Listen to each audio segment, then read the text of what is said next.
Hey guys, आज बहुत time बाद मैं आप सभी का वापस से वेलकम करता हूँ मांगा वीकली के एक और न्यू एपिसोड में। और आज के इस वीडियो में हम रिव्यू करने वाले हैं चैप्टर नंबर 1025 जिसका नाम है twin dragons. Now guys, I know मैं पिछले एक महीने से एक्टिव नहीं था, अराउंड 5 चैप्टर्स आ गए एंड मैंने उसका रिव्यू नहीं किया। जोरो की फैमिली तक रिवील हो गई and I didn't talk a shit about it. Now इसके पीछे एक रीजन है, मेरा एक और सेकंड चैनल है that is NV play game जिसपे 5.5 के सब्सक्राइबर्स हैं एंड उसके सब्सक्राइबर्स एक्चुअली एक्टिव नहीं है, तो मुझे उस चैनल को रिवाइव करना था बिकॉज टेक में मेरा बहुत इंटरेस्ट एंड मेनली मैं टेक एंड गेमिंग के लिए ही आया था यूट्यूब पे। बट RS प्ले सुपर पे वन पीस चल गया सो आई वाज डूइंग इट। पर ऐसा भी नहीं कि इस पे आपको वन पीस कंटेंट देखने को नहीं मिलेगा। वन पीस की मांगा रिव्यू वीडियोस आपको वीकली मिलेंगी, अभी से मैंने सब कुछ डिसाइड कर लिया है एंड आपके नॉन मांगा वीडियोस भी चैनल पे आते रहेंगे। ऑल्सो जो रिव्यूज नहीं आए थे उनका explanation and kind of review आपको टाइम के साथ देखने को मिल जाएगा, तो उसके लिए आपको थोड़ा वेट करना पड़ेगा। सो गाइस, अभी मैंने सब कुछ क्लियर कर दिया, तो बिना टाइम वेस्ट किए लेट्स बिगिन।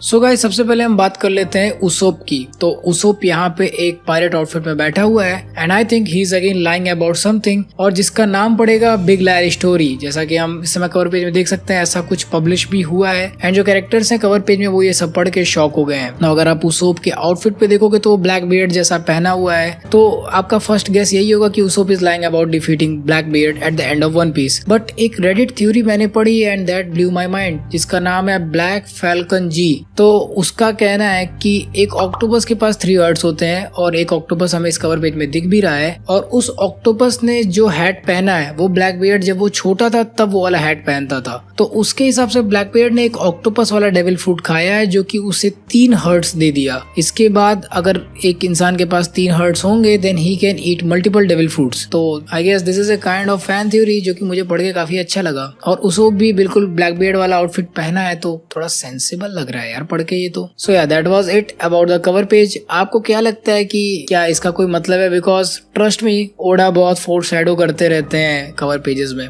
अगर आपको इस पे डाउट है तो जस्ट यूट्यूब पे टाइप करो ओडा फॉर शैडो, आपको मिल जाएगा, बहुत कुछ मिल जाएगा देखने को, आपको मजा आ जाएगा देख के। नाउ कमिंग बैक टू मांगा, now this is called a chapter जिसको पढ़ने का मन मल्टीपल टाइम्स करे, क्योंकि पूरे के पूरे 13 पेजेस में this is all about Luffy and Momonosuke. Just एक बात बताओ कि अगर आपको वन पीस के वापस से एपिसोड्स देखने तो आप वो कौन से देखोगे? मोस्टली आपके होंगे लूफी वर्सेस डोफ्लामिंगो वाले, लूफी वर्सेस काटाकोरी वाले एंड वो सारे पार्ट जहाँ पे Luffy is the centre character. White beard वगैरह को थोड़ा साइड में कर लो, बट मोस्टली मैं ये देखना चाहूंगा जहाँ पे लूफी शाइन करता रहता है। तो ये पूरा का पूरा चैप्टर ही वैसा है और मैं इस चैप्टर को पढ़ के I can't get enough of it. पूरे चैप्टर में लिटरली लूफी ने जो जो किया है, जो जो करवाया मोमोनोसुके से, that is mind blowing. Because Kaido के सामने एक काइडो के जैसा ड्रैगन लेके आना, दैट इज लिटरली नट्स। क्योंकि मैं सच बता रहा हूँ, ये चीज मैंने प्रिज्यूम कर ली थी कि मोमोनोसुके भी अपना ड्रैगन फॉर्म लेके काइडो के सामने आएगा, बट जिस तरह से ये चीज एक्सिक्यूट हुई है कि वो ग्रो अप हुआ एंड फिर वो ट्रांसफॉर्म हुआ एक बड़े से ड्रैगन में, वो पढ़ के सच में मजा आ गया। और जिस तरह से लूफी त्राईमान करते हुए घुसा ना ओनिगाशिमा पे, अरे यार you will have to agree में कि बहुत मजा आया वो पूरा चैप्टर पढ़ के। एंड सबसे बेस्ट पार्ट तो वो लगा यार जहाँ पे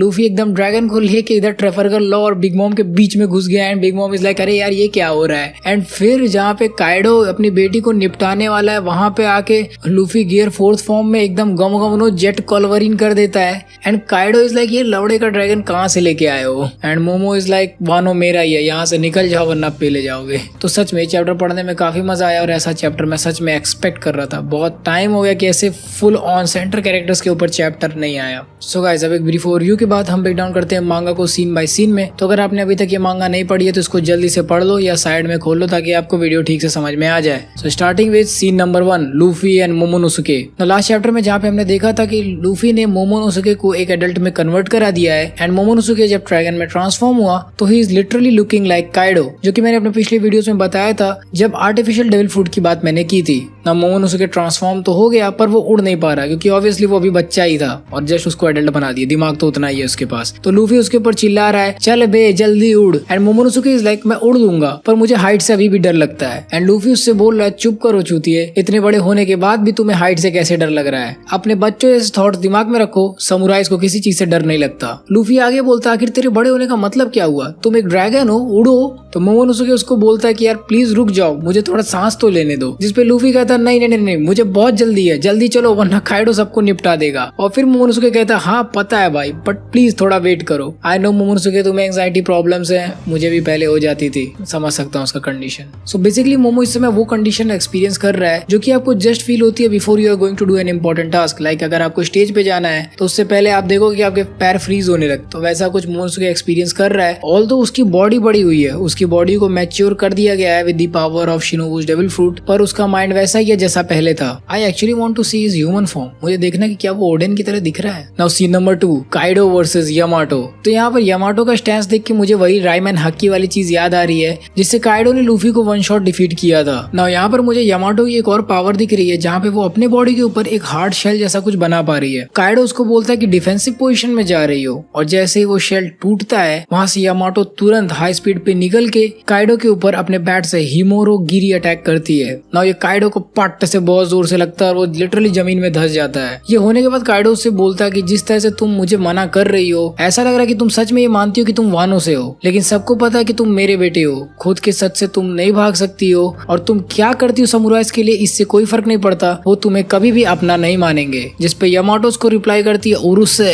तेरी औलाद होने से मेरा क्या लेना देना। जिसपे काइडो यामाटो से बोलता है कि तुमने अपनी पूरी लाइफ ओनिगाशिमा आइलैंड पे घूमते घूमते बिताई है, छतों के बीच में रेंगना और यहाँ से एस्केप करने का डेस्परेशन, और ये सब इसीलिए क्योंकि तुम अकेली हो। जिसपे यामाटो बोलती है कि ऐसा बिल्कुल भी नहीं है, पास्ट में मेरे भी अच्छे फ्रेंड्स रह चुके हैं। और इसपे काइडो बोलता हाँ मैं जानता हूँ तुम उन समुराइज की बात कर रही हो ना, लेकिन जो भी तुम्हारे साथ अच्छा करने की कोशिश करता है वो बेचारा मारा जाता है। और यहीं पे हमें थोड़ा सा फ्लैशबैक दिखता है जहाँ पर पिछले चैप्टर में जो समुराई दिखा था उसको काइडो ने सूली पर चढ़ा दिया था, और उस समुराई को सिर्फ इसीलिए एक्सिक्यूट किया गया क्योंकि वो ओनी प्रिंसेस एके यामाटो को खाना खिला रहा था। इसके बाद काइडो भी घुमा के अपना बैट यामाटो के ऊपर मारता है और यामाटो भी जमीन में धंस जाती है। और काइडो उनका बोलता है कि उनका तुम्हारे पे प्यार दिखाना बस एक झूठ था, सच्चाई यही है कि वो सभी तुमसे डरते हैं। और इसके बाद काइडो ने ऐसी लाइंस बोली जिसकी वजह से मैं सोच में पड़ गया। काइडो यहाँ पर ये बोला कि तुम इजीली अपनी विल दूसरों पे इम्पोज कर सकती हो। वेल वो चीज तो समझ सकते हैं हम क्योंकि कॉन्करर्स हाकी यही करती है, बट उसके बाद जो लाइन थी जिसमें उसने बोला कि तुम एक उन्हीं की बेटी हो और ह्यूमन से फ्रेंडशिप करना तुम्हारी औकात के बाहर है, और जिंदगी में यही तुम्हारी औकात है यामाटो। ना उन्हीं का मतलब जापानीज में डीमन होता है, एंड इससे हमें काइंड ऑफ काइडो की वाइफ का अंदाजा लग रहा है, वाइफ तो नहीं या फिर हम ये कह सकते हैं कि यामाटो की मॉम का। ना एक चीज तो मुझे क्लियर है कि वन पीस में डीमंस एग्जिस्ट नहीं करते हैं, बट कुछ ऐसे लोग हैं जिन्हें डीमन का एलियास दिया जाता है। For example demon child robin. ना रॉबिन कोई डीमन की बच्ची नहीं है, बट उसको डीमन चाइल्ड बोला जाता है। और यहाँ पर काइडो की वाइफ से रिलेटेड एक बहुत ही अच्छी डिटेल मिली है, वाइफ तो नहीं बट एज ए लवर भी हम कह सकते हैं। ना काइडो के पर्सनालिटी के बारे में ओडा ने हमें ज्यादा कुछ एक्सप्लेन नहीं किया है, एक्सेप्ट कि वो एक अल्कोहल लवर है और बच्चों को मारता है और बहुत ही एरोगेंट है। एक एक्सप्लेनेशन ये भी हो सकता है कि क्योंकि उसकी वाइफ मर गई इसीलिए उसने दारू पीना चालू कर दिया। Well this is too good to be true,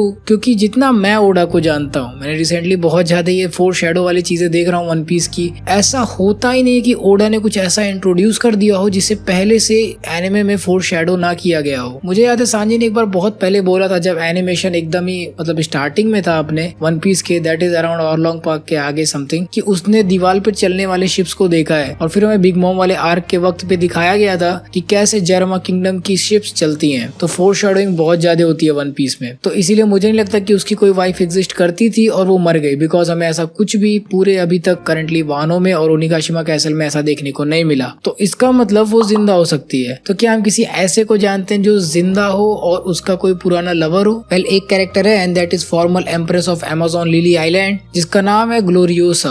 ना ये वही बूढ़ी औरत है जो कि हमें अमेज़न लिली वाले आर्क में देखने को मिली थी। पर इन दोनों का कंपैरिजन हम करेंगे कैसे? सबसे पहली चीज आप बोलोगे कि यार ग्लोरियोसा की हाइट कितनी छोटी है, बट मैं आपको बता दूं कि क्योंकि वो बहुत बूढ़ी है, वन पीस में बूढ़े कैरेक्टर्स बहुत अजीब दिखते हैं, तो जब वो यंग होगी तब वो बहुत सही दिखती होगी। आप बिग मॉम को ही देख लो यार। और अराउंड चैप्टर नंबर 522 में ग्लोरिसा ने भी ये बोला था कि उसको भी लव सिकनेस हो गई थी, पर उस टाइम पे हमें कोई भी फ्लैशबैक वगैरह नहीं दिखाया गया था, और वो अपने लव सिकनेस से बचने के लिए वहां से भाग के यहाँ अमेज़न लिली पे आ गई थी। इसके अलावा एक और बहुत गजब की डिटेल है, एपिसोड नंबर 522 में ग्लोरिसा के ही द्वारा लव सिकनेस को इंट्रोड्यूस किया गया था, और पता है काइडो का नेम भी अच्छे से अपीयर हुआ था चैप्टर नंबर 922 में। नाउ एग्जैक्टली 400 चैप्टर्स के बाद ऐसा इंट्रोडक्शन होना कोइंसिडेंस नहीं हो सकता। यहाँ पर एक चीज और है, काइडो अभी एम्परर ऑफ सी है, लेकिन ग्लोरिसा उस समय एम्प्रेस ऑफ कुजा थी जब काइडो एम्परर नहीं था, और इस समय उसी चीज का जस्ट ऑपोजिट हो गया जहाँ पे काइडो एम्परर है और ग्लोरिसा बस एक एडवाइजर। यहाँ पर एक और चीज है नोटिस करने वाली, जहाँ पे काइडो स्काई आइलैंड से नीचे कूद के गिरा था और वो उसको कुछ भी नहीं हुआ था। और सिमिलरली अगर आपको याद हो तो ग्लोरिसा को भी बोआ हैंकॉक ने एक लात बहुत जोर से मारा था और वो भी पता नहीं कितने मीटर्स नीचे गिरी थी, पर उसको भी कुछ भी नहीं हुआ था। और वहाँ पर उसने एक ही लाइन बोली थी कि भले ही मैं बूढ़ी हो गई हूँ पर मैं कमजोर नहीं हूँ अभी। ना इसका मतलब कि वो ठीक ठाक पावर लेवल पे होगी जब वो यंग होगी। ना ये सारी चीजें एक थोड़ा बहुत कोइंसिडेंस बना रही हैं कि हो सकता हो पास्ट में इन दोनों का चक्कर चल रहा होगा, बट स्टिल ओनी प्रिंसेस से होने का कोई भी लिंक मुझे यहाँ पर नहीं दिख रहा। ना ये वाली फैन थ्योरी जब मैंने पहली बार पढ़ी थी तो मुझे उतना कुछ इंटरेस्ट नहीं आया था इसमें, पर जो डिटेल्स इसमें कवर्ड है ना, specially the chapter name and जिस हाइट से वो लोग गिरते हैं, वो सारी चीजें मुझे काफी ज्यादा कन्विंस कर दी। Now scene number 3 again Luffy and Momonosuke. यहाँ पे लूफी मोमोनोसुके को चिल्ला के बोल रहा कि बहुत सही, तुम कर तो पा रहे हो और अगर ऐसे ही चलते रहे तो हम बहुत जल्दी वहां पहुंच जाएंगे। लेकिन देख के लग नहीं रहा कि मोमोनोसुके राइट डायरेक्शन में उड़ रहा है, क्योंकि लूफी उसको लेफ्ट चिल्ला रहा है पर उसको कुछ भी समझ में नहीं आ रहा। लूफी उसको चिल्ला के बोलता है कि साले ओनिगाशिमा सामने ही है, मुझे कुछ लोग दिख रहे हैं छत पे चलो, तुझे दिख नहीं रहा क्या, तेरी आंखें बंद है? तो मोमोनोसुके बोलता है हाँ भाई आंखें बंद है तभी तो मैं उड़ पा रहा हूँ। तो लूफी चिल्ला के बोलता है क्या, अबे ऐसे नहीं करना था, हमें उड़ के छत पे जाना है। पर छत पे जाने की जगह वो बेंचो मोमोनोसुके सीधे जाके लाइव फ्लोर में घुस जाता है और सभी चिल्लाते हैं काइडो सान, क्योंकि ऑफ कोर्स ये ड्रैगन बिल्कुल काइडो के जैसा दिखता है। लेकिन फिर वो सभी उसके कलर्स को देख के बोलते हैं कि नहीं ये काइडो नहीं है। और इधर क्वीन की इस ड्रैगन को देख के गांड फट जाती है और वो चिल्ला के बोलता है कि यार एक और ड्रैगन। और सांजी बोलता नहीं ऐसा नहीं हो सकता। और उधर जोरो चिल्लाता है लूफी, क्योंकि इस समय एक्चुअली सभी को यही लग रहा था कि लूफी आउट ऑफ ऑर्डर है, लेकिन मोमोनोसुके कहाँ रुकने वाला है, वो एकदम तोड़फोड़ मचाते हुए घुसते जा रहा है। और इस समय वो लोग सेकंड फ्लोर पे पहुंच चुके हैं। और सेकंड फ्लोर पे कौन फाइट कर रहा था, big mom versus kid and Trafalgar law. तो उन दोनों के बीच में से निकला वो, and big mom is like Kaido यहाँ क्या कर रहे हो? ट्रैफल्गर लॉ चिल्लाता है मुगी वारा या, लेकिन लूफी तो बिल्कुल कंट्रोल में नहीं है और बिग मॉम के फटके हाथ में आ गए कि ये क्या हो रहा है। और लूफी यहाँ पर अभी भी मोमोनोसुके को चिल्ला के बोल रहा है कि भाई आंखें खोलो, और वो लूफी से बोलता है कि भाई प्लीज हेल्प करो। इस पे लूफी बोलता है कि शांत हो जाओ और अपनी आंखें खोलो। अभी तो लोग थर्ड फ्लोर पर पहुंच गए और सबको परेशान कर रहे हैं, पर हर कोई मोमोनोसुके को देख के जान जा रहा है कि वो काइडो नहीं है because of his colour. Now back to the roof. यहाँ पर काइडो चिल्लाता है कि यार नीचे तो बहुत ज्यादा बवाल हो रहा है, और उसके हिसाब से ये सभी बवाल सिर्फ बिग मॉम की वजह से हो रहा है। तो वो ये बोल रहा है कि जैसे ही ये फाइट खत्म होगी कैसल को दोबारा बनवाना पड़ेगा। हाँ बेटा बिग मॉम आ ही रही है, ऊपर रुको। ना यहाँ पर यामाटो जैसे ही अपना डिवाइन स्टेप वाला मूव यूज करने जाती है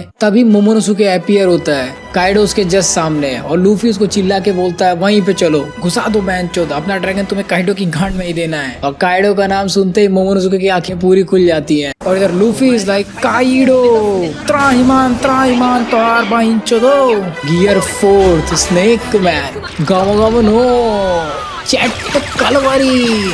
और इधर से यामाटो भी अपना white snake rush move use करती है ना। यामाटो भी लूफी को देख के खुश हो जाती है एंड लूफी उसको थैंक यू बोलता है कि उसने इतने टाइम तक काइडो से सभी को बचा के रखा। पर not so fast, Kaido literally dragon में ट्रांसफॉर्म हो जाता है एंड मोमोनोसुके और काइडो अपने अपने ड्रैगन फॉर्म में एक दूसरे को फेस ऑफ करते हैं। यहाँ पे काइडो बोलता है कि स्ट्रॉयड तू जिंदा कैसे है और ये नया ड्रैगन का चौदह क्या लेके आए हो। यहाँ पे लूफी उसको रिप्लाई करता है कि इससे कोई फर्क नहीं पड़ता कि तुम मेरे साथ क्या करते हो, मैं नहीं मरने वाला हूँ, मैं वो हूँ जो एक दिन किंग ऑफ द पायरेट्स बनेगा। और यहाँ पे मोमोनोसुके भी हकलाते हुए बोलता है कोजुकी मोमोनोसुके, मैं वो हूँ जो एक दिन वानो का शोगुन बनूंगा। और जिसके बाद काइडो एक्साइटेड होके बोलता है वो रो तुम वही लौंडे हो, अरे यार देख के तो बहुत अच्छा लग रहा है, लेकिन इस दुनिया को दूसरा ड्रैगन नहीं चाहिए। और इसी के साथ चैप्टर नंबर 1025 खत्म। वैसे चैप्टर खत्म बट मेरी वीडियो नहीं। तो इस वाले चैप्टर में सच में मुझे बहुत ज्यादा मजा आया, स्पेशली मैं स्नेक मैन फॉर्म का बहुत टाइम से वेट कर रहा था वानो में देखने के लिए, एंड फाइनली ये वाला फॉर्म आ गया। क्योंकि इसे कैनन में हमने सिर्फ एक ही बार देखा है जब उसकी काटाकुरी से फाइट हुई थी, और वो भी सिर्फ 2 एपिसोड्स के लिए। तो मैं इस वाले फॉर्म के लिए सच में बहुत एक्साइटेड था एंड फाइनली मुझे देखने को मिल गया। बट यहाँ पे नोटिस करने वाली बात यह है कि लूफी जस्ट स्नेक मैन में ट्रांसफॉर्म हुआ था और अभी वो वापस नॉर्मल फॉर्म में आ चुका है और उसे बिल्कुल भी थकान नहीं हुई, कंसिडरिंग कि वो जस्ट रिकवर होके आ रहा है। तो इससे आप डिटरमाइन कर लो कि लूफी कितना ज्यादा पावरफुल हो चुका है। उसकी वानो वाली ट्रेनिंग सच में काफी ज्यादा काम आई है ना। एक बात मैं आपको यहाँ पे क्लियर कर देता हूँ कि भले ही मोमो ने काइडो जैसा फॉर्म पा लिया हो, पर वो काइडो जितना स्ट्रॉन्ग नहीं है, बिकॉज हाइब्रिड फॉर्म में काइडो जिस टाइप के मूव्स यूज करता है और जिस तरह से उन्हें यूज करता है वो चीज मोमोनोसुके सिर्फ एजिंग से मास्टर नहीं कर पाएगा। एंड ऑफ कोर्स फिर काइडो को हर टाइप की हाकी भी यूज करने आती है और मुझे नहीं लगता मोमोनोसुके को कुछ भी आता है except voice of all things. तो टेक्निकली मोमो सिर्फ वही ब्लास्ट ब्रेथ वगैरह जैसे मूव्स यूज कर पाएगा, पर वो उस इंटेंसिटी पे नहीं होंगे जो कि काइडो को हार्म कर पाए। स्टिल मुझे मोमोनोसुके को उसके हाइब्रिड फॉर्म में फाइट करते हुए हुए देखना है। एंड मुझे ये भी देखना है कि मोमोनोसुके भी उतना ही ड्यूरेबल होगा जितना काइडो अपने बेस फॉर्म में होता है, बिकॉज काइडो के अंदर भी उसके ड्रैगन फॉर्म की इनहैंस्ड एबिलिटीज है, इसीलिए वो इतना ज्यादा ड्यूरेबल है। तो हो सकता है मोमोनोसुके को भी ऐसी कोई खास एबिलिटी मिल जाए। वेल, किसको पता, ये मैं कुछ भी प्रेडिक्ट नहीं कर सकता क्योंकि ओडा सब कुछ चेंज कर देते हैं। सो गाइस, इसी के साथ end of chapter number 1025 dual dragons. बहुत भूख लगी है यार। सो गाइस, ये थी मेरी video on review of chapter number 1025 twin dragons. I hope आपको मेरी ये वाली वीडियो पसंद आई होगी। Again I am really sorry for being late. आगे से नहीं होगा, मैं हर बार यही बोलता हूँ, बट आगे से चैप्टर रिव्यूज आएंगे। थोड़ा लेट हो सकता है बट आएंगे, नहीं भी लेट भी नहीं होने दूंगा। सो गाइस, अगर आपको हमारी ये वाली वीडियो पसंद है तो प्लीज वीडियो को लाइक करिए, कमेंट करके मुझे बताइए कि आपको क्या लगता है काइडो की वाइफ कौन है। शेयर करिए इस वीडियो को उन लोग के साथ जो कि वन पीस के दीवाने हैं, और ऐसे और भी कई सारे मस्त वन पीस कंटेंट को एंजॉय करने के लिए हमारे चैनल को सब्सक्राइब करना ना भूलें, और हाँ, बेल आइकन जरूर प्रेस कर देगा ताकि आप हमारे अपलोड से नोटिफाई होते रहे।